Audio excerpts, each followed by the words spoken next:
గాడిబాయి.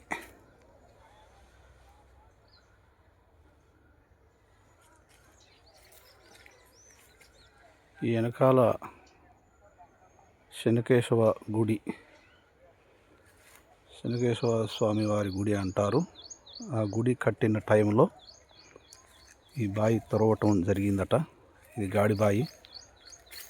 ఈ బావిలో నీళ్లు తోడి ఈ ఘాట్లో వస్తే పశువులు తాగాయి, అలాగే మనుషుల అవసరాలు కూడా తీర్చుకునేవారట. ప్రక్కన దూరాన నాగుల బావి అని ఉంటుంది. ఊరందరికీ దాహం తీర్చినటువంటి బావి. ఈ బావిని కూడా ఆ కాలంలో తీసి ఉంటారు. ఆ దూరాన్ని కనిపిస్తుంది.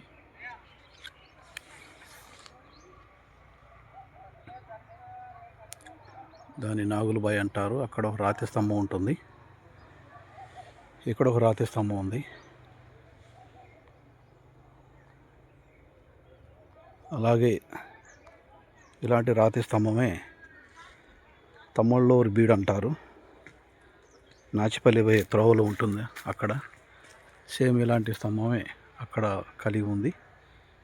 ఇది ఎందుకు నాటారో తెలియదు, కానీ గొప్ప విశిష్టత, దీనికి చరిత్ర ఉండి ఉంటుంది. ఆ కాలంలో నాటినటువంటి విధానము, ఆ కాలంలో ఏ అవసరం కోసం వీటిని నిలబెట్టారో. ఇక్కడ ఒకటి గాడిబావి దగ్గర ఒకటి, నాగులబావి దగ్గర ఒకటి,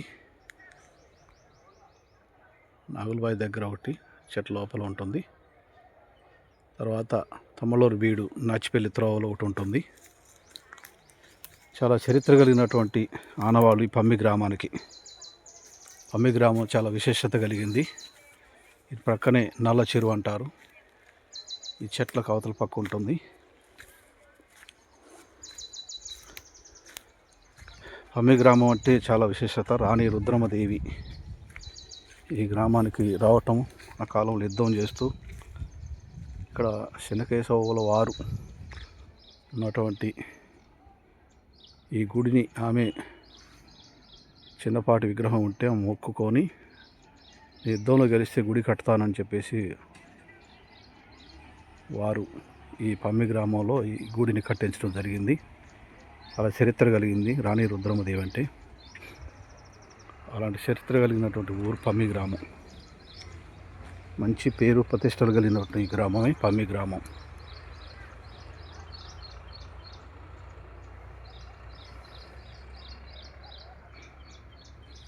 కాబట్టి ఈ గ్రామం గత జ్ఞాపకాలు, గత తాలూకా వివరాలు తెలుసుకోవాలని ఆసక్తి ఉంది. ఇప్పుడైతే చాలా సౌకర్యవంతంగాను, విశాలంగాను, మంచి